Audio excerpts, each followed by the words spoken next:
Healesville. People watch birds fly and marvel at their beauty, their grace and their power. Australia is fortunate to be the home of over 750 bird species, many of them unique to our own.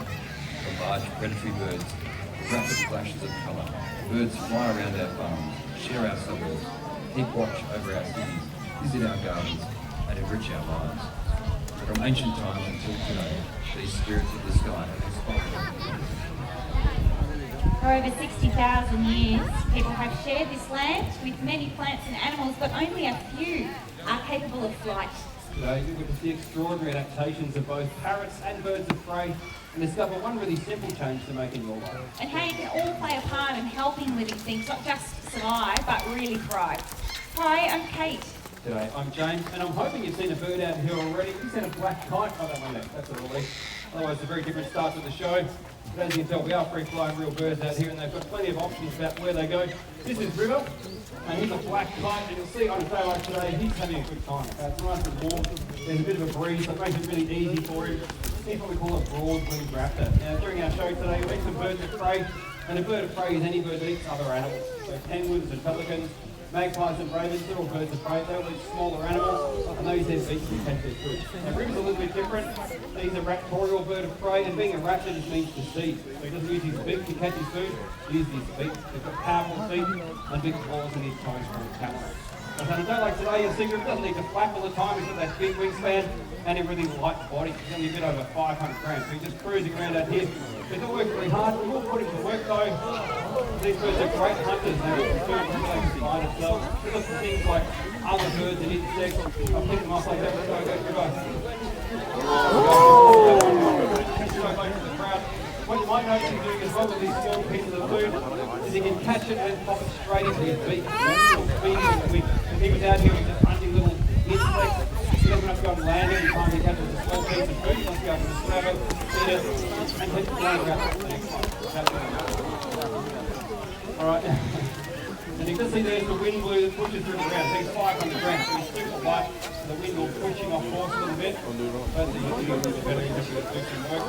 Now these birds, as well as being great hunters, are also quite sick of landing on time. So these birds are great generalist hunters. They look for food wherever they can find it. They're also happy though eating animals that aren't moving. So they're doing dead stuff as well. And they've learned to live alongside people. Where there's people, there's lots of opportunities. So places like fishing ports, abattoirs, rubbish dumps and camping grounds are all great places to see. Not just one or two, but 100 or 200 black kites if there's lots of food there. Now River, he's done well with his catches so far. We'll go for one more. Okay, we'll make this the big finale. I'm going to put it up over the crowd here. Okay, you guys, you get my health and safety warning, and that is don't look up with your mouth open, right? River does make a noise. What goes up comes down. Okay, so just make sure you're ready. So we'll go nice and high. If River gets the last catch, what I want you guys to do is go crazy. Okay, make sure you give him a big round of applause. River decided I think I'll sit here for a little while. I think he's having a public holiday as well. Alright, so we know what to do. Alright, just Alright, River. And if it goes horribly wrong, well, I wasn't going to tell you what I'm throwing up above your head. You might find out. Yeah, so you may eat meat, but you don't eat meat like this. I'll tell you that. It's all upstairs.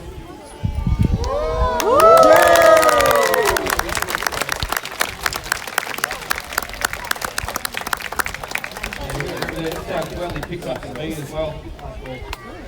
Work right now. He went home there. It is unbelievably important to us that River goes home for our next bird going to go here. The next bird, River would really like to meet our next bird. Couldn't be so good for the next bird. So we'll make sure River's gone home, otherwise we have a slightly shorter show tomorrow. That's not really what we're trying to do. Now Australia is known by many people as the land of the parrot, but it is very easy to see why. We're really lucky in this country. We've got 56 beautiful parrot species. Of course we've got cockatoos and corellas. There are lorikeets and rosellas in the front regards to the parrot family, and we like to meet these large cockatoos with their body, and you see here the big patches, because that really distinctive crest as well. This is soft and fresh with cockatoo, a little bit like the black kite. These birds are also known as the ones like picking really well. These days we're trying to very intelligent and popular cockatoos through parks, gardens, golf courses, sometimes even our busy city streets as well. Now this is great, of course, for some birds doing well out there. We all like success stories. But as our show goes on, you'll meet some species that are finding it a bit harder in the wild and do need a bit of a helping hand.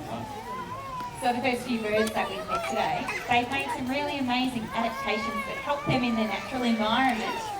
And this next parrot is no exception. Found in tropical northern Queensland and around the Cape York Peninsula. In this bird, it's their bright colour that helps it survive. You might think, well, why is colour so important? Why is it helpful? We're about to learn why. Because here he is. This is Les.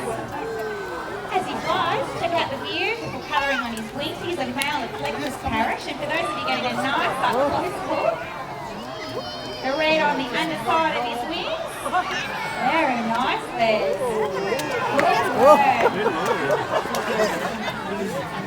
It's pretty in the sun, isn't it? So as you can see, he's really colourful. And unusually, in the eclectus family, the females are also really brightly coloured. So in the bird world, mostly it's just the male that's the most beautiful, and the female's quite dull in colour. The eclectus parrot, she is actually red and blue with a black beak. They're really colourful as well. And when they were first kind of named by Europeans, they thought they were a whole different species because of it.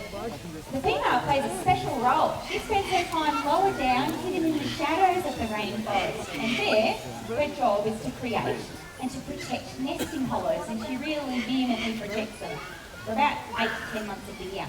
Males like this here, on the other hand, they spend their time right at the top of the canopy, in amongst the dense green foliage and the fruits and the flowers and those beautiful colours. Help keep them camouflaged up there. And their job is to forage, to look for food and bring it to their many waiting females below. Good job, mate, up you go. So you can see that colour is a really important adaptation.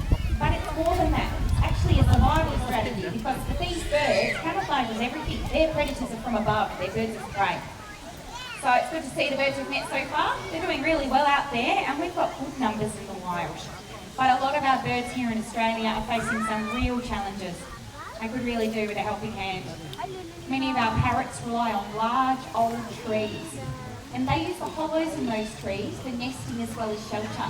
And as we are losing some of our trees, some of our forests here in Australia, it's birds like these that are being affected. Just landed the major mixed cockatoo, and joining us now is Pinjari. He's a red-tailed black cockatoo. Really stunning species, aren't they?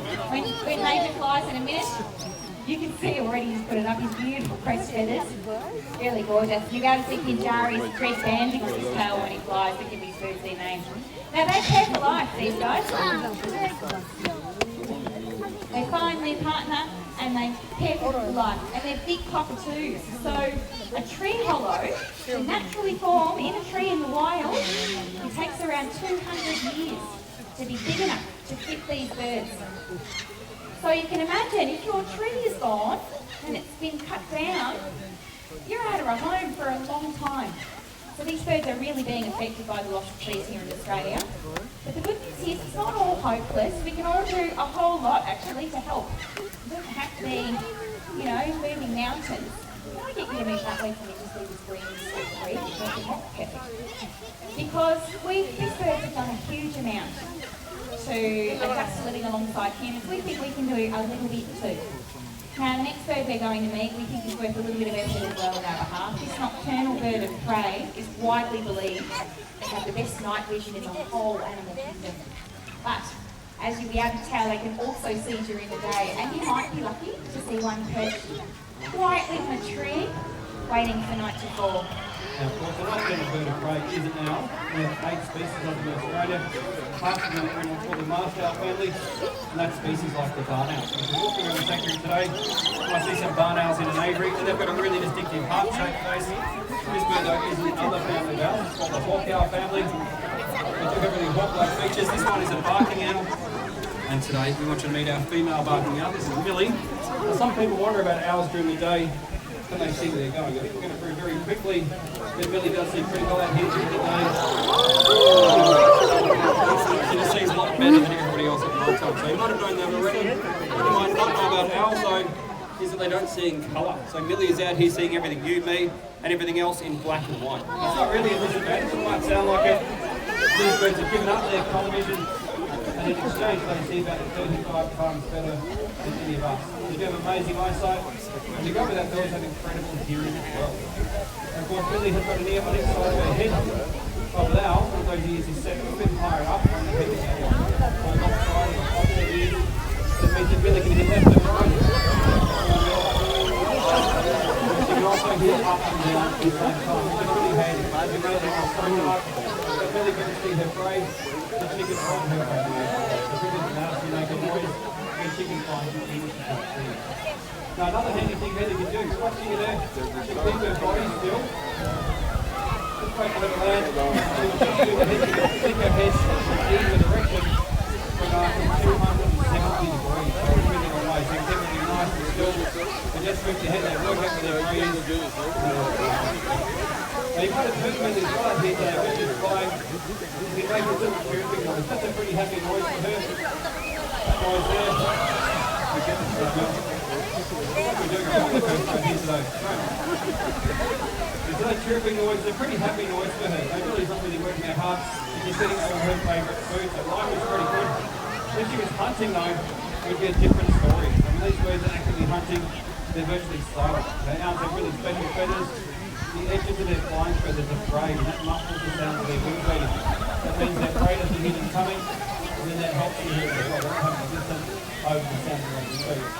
Now you might think with all those adaptations that these birds could be doing really well out there, in Northern Australia they're up to beautiful right now.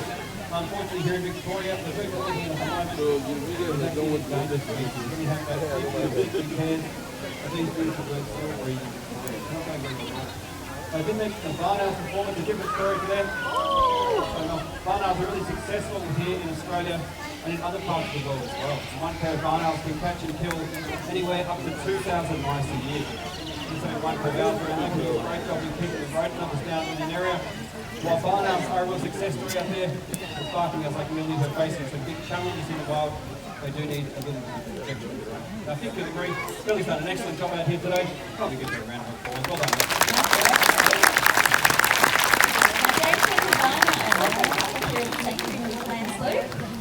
Like today, they'll be nested up in their hollow, no doubt. And as their name suggests, they're important because they've learned to live alongside humans really well.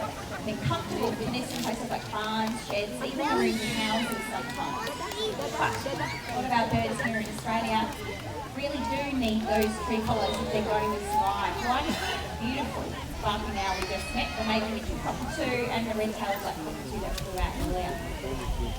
Now, if you've got a phone here with you, have it out for this next part of the show. Normally, we have our gorgeous fellow Georgia come and help us with the show. She's on holiday at the moment, we're giving her a break. So I need an audience member about this big that's are really good at flapping their wings like a bird. Anyone? Are you cool enough? Yeah, you are. Come on over. What's your name? What's your name, mate? Mahia. All right, we're going to do this, Mahia. Come with me. Mahia has a message for us on what we can all do to really help our birds out there. Now, mate, you've got a special job. I hope you've got your flapping wings on. Yeah? Okay, good work, good work. Now, this is what we're going to do. We're going to come over here and let everyone know. Pull this one down. Move across, pull the other one down, and then go like that. Okay, ready? Come over here. We'll do it together. Right up and flap. Are you ready, Mahia? No pressure. Okay, let's go. Ready? Flap, flap, flap. Come on, Mahia. What is your message for us? Pull it down, pull it down. That's it.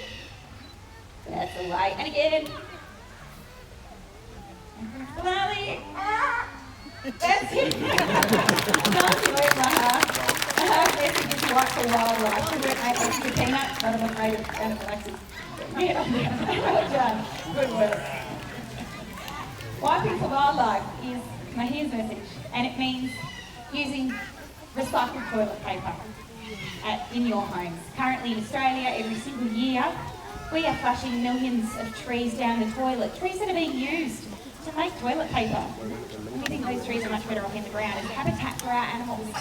So what you can do today with your phone is have your voice be heard and make a pledge or a promise that if you're not already using recycled toilet paper, you'll make the switch and start doing it today.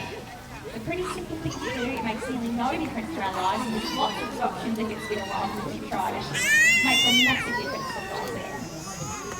Now I'm going to slap off home. Next bird we're going to need He's working a little bit of effort on our behalf as well. Okay, next bird, are you ready for the next bird? He does seem to be pretty special. So, are we in or out? We're in? Alright, good. The next bird thinks he's a star. Okay, so what I need to do is get ready. We need to get excited. We did see a small white bird flying from over there. Go crazy. Okay, so the crazier you go, the crazier he goes as well. His name is Kevin, by the way. And Kevin is a bit of a star. He's a long-billed gorilla. There he goes. Now, he's a long-billed gorilla. He's in the long top part of his neck there. That's a very useful tool. These birds are like digging in the wild, so it's look for food underneath the ground. You can see too, Kevin gets his own microphone. Want to say hi? Kevin's in the show. I think it's going pretty well so far. What do you think, Kev? Good show? Adaptations that birds have developed today. There's one adaptation all these birds have got, and it's pretty important. The other thing all these birds need are their feet, especially the raptors you see in our show today, because it's the raptors use their feet to catch into their prey. They do have fancy footwork. The son is Kev. Kev can show his right foot. I left and right a bit confusing. And Kevin's going pretty well. So we put a quick question in the crowd, and I want you to yell out if you can remember. And when we had the owl out here, I did mention the owls turn their heads a long way around. Can you remember how many degrees in the owl turn their head? You know that, you know? A bit more than 170, it was 270. Well played. Keep up, 360 to Kevin. That's amazing. I don't actually move his head, did he? Just move his whole body. Sometimes you get to this bit of the show. I get the feeling Kevin is a bit cheeky. I think the cut that here. I think he wants to look like an idiot. I think he's a bit laugh. Something that the birds are scary. No one really thinks that parrots are scary. But you does anyone think Kevin's scary? No, I think Kevin's scary. I'm not afraid to admit it. Kevin is terrifying. Yeah, you don't look like you believe me at all. But Kevin is as terrifying as a... Well, don't go on that. He's terrifying as a tiger. That's a bit raw for a little bit, right? You scared of Kevin now? Yeah. I think everyone else is not very serious. Just a bit of a show off. You want to show off your dancing kid? Oh, that's nice, mate. Moves now. He thinks that he's a bit special, so he does like a bit of special treatment. Do you think you guys could wave bye-bye to Kevin for me and say bye, Kev? Bye, Kev. That's pretty good. Is that nice one? Give him a round of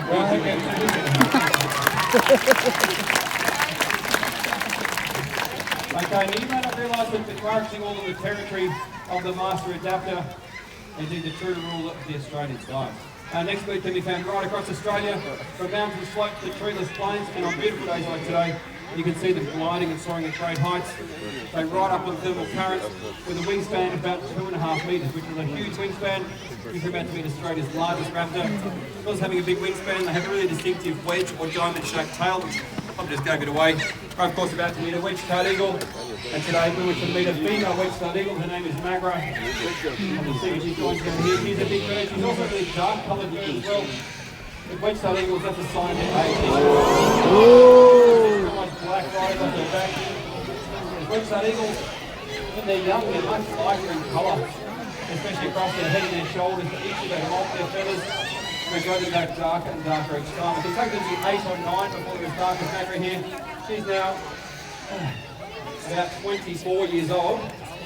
These birds, they could easily live in their 40s in the wild, and even up to 50 in captivity. You can see Magra having a bit of a look around out here, and you probably heard them saying eagle eyes. She does have eagle eyes, right? She can spot other eagles from 4 or 5 kilometres away on a day like today. She can spot some of the size of a rabbit that's moving from over 1 kilometre away as well.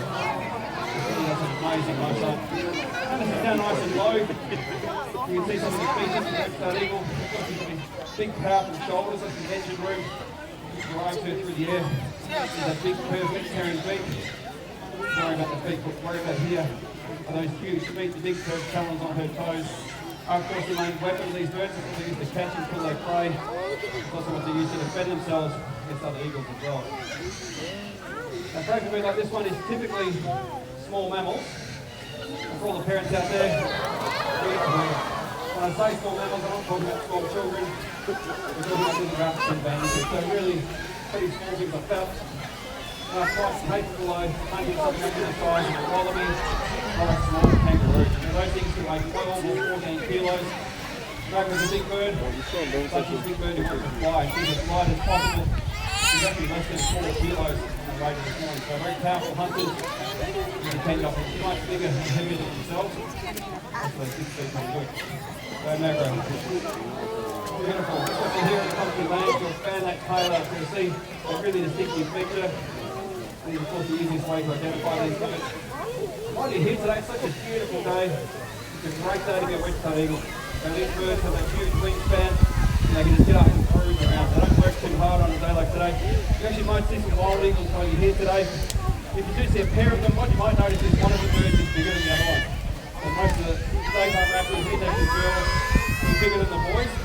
And wedge-tailed eagles, the girls are bigger by about a third. Quite a size difference. You pick them really easily if you do see that pair. The Magra is a female, so she's a good size for an eagle. She's got a great tooth. The Magra's done a fantastic job as well. Trying to get through a big round of applause too. Thanks, Magra. Okay, now look, I need a little bit of honest feedback from the crowd. Often what we do with our Spirits in the Sky show is we get up to the wedge-tailed eagle, and then normally that's the end of the show. Okay, now it's up to you guys. Do you want to end it there, or do you want to go for one more? One more! Two more! I don't even know. So we'll make one more raptor today. This is, well, we can't get bigger than Australia's largest raptor. This is one of the most specialised of all the raptors found anywhere in the world. The bird has been horribly off course, and if you can see him at the back there. Just joining us is Alvy, our osprey. Alvy's a very special character. Oh dear. Alright. I don't know if you can see Alvy's already got something in his feet. I'm sorry, a small part of me is dying on the inside. So what Alvy's doing, you might hear him calling. He's decided that, hey, I wouldn't mind finding a lady. So what I might do is find a bit of a stick that I can fly around with. And you might hear him start a really high-pitched call. Okay, that's Alvy saying, hey ladies, I'm over here. I've started building a house. Alright, I've got a nest in my feet. Look what a good man I am. What I'm hoping is Alvy will go, oh well, the ladies can wait, I've actually got a job to do. What I'm hoping he'll do is come in and show you how to go about catching a fish with your feet. It is pretty hard to do. Ospreys have extra long curved talons, right? This one's like an individual fish hook. What they're able to do is grab fish and just punch those big talons through the fish's body. Then have a special locking mechanism in their feet as well. So they can lock their feet closed. That fish can be slippery, it can wriggle and squirm, but it can't get out. Now hopefully Alvy will show you how to go about catching a fish. Let's go Alvy's piece of bark that he's got there. What we're looking for is Alvy to line the fish up and then tuck his wings in, so that's on the attack position. He'll come in, they can hit the water like a spear and seize fish from anywhere down to a metre below the surface. So it's very impressive. I'm hoping Alvy will show you how to do it. We've got a whiting on the menu today. We'll pop it in the pond. You see Alvy line up, throw his feet forward, big splash got on Alvy, grabs the fish, go nuts for Alvy, he's done a great job. These people here got a nice fishing shout out, right, the lucky ones. Also joining us are all actually lucky ones. You can see this bird just here, just cruising around. I think you're getting one for free. That's a wild whistling kite. Right? We've had them nesting. That's where our dinosaurs are at the moment. So you've been up to see the dinosaurs. One of the big trees up there, there's been a whistling kite nest. And that's where the kites just cruising around there. So you're just getting a free raptor. The pastor had it on notice and make a contribution to the kite. Now today, Jasmine parrots and these remarkable raptors have united to share with us their ability to adapt to change. We hope they've inspired you. So some of the birds you've just seen are doing really well out there, and some of the birds in our show are facing big challenges in the wild and need a helping hand from us. Now protecting the trees, the habitat and benefit of these beautiful birds, I'd love to go to the Australian wildlife. And just by making that really simple switch to using recycled toilet paper, those trees in the ground as habitat for all our animals. And when you've made your promise today, don't forget to text the word white to the number on the banner behind us and let us know. Now, thanks for joining us today. We hope you enjoyed the show. Just before you head off, we're going to just say to think another minute. Have a lovely staff. We'll see you and leave bank by bank.